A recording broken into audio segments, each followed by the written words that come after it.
Herkese merhaba arkadaşlar, kanalımıza hoş geldiniz.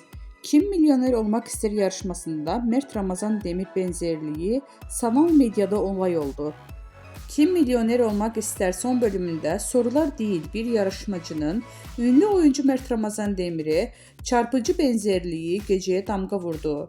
Yarışmacının yayınlanmasının ardından sosyal medyada kullanıcıları adeten alarma geçti.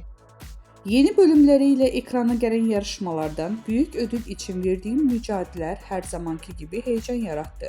Ancak asıl konuşulan yarışmacılardan birinin Mert Ramazan Demir'e neredeyse birebir benzemesi oldu.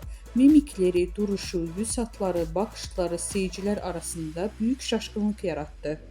Kullanıcılar gerçek Mert Ramazan Demir mi yarışmada? Bu benzerlik tesadüf olamaz. İkizini bulmuşlar resmen gibi yorumlar paylaşıldı.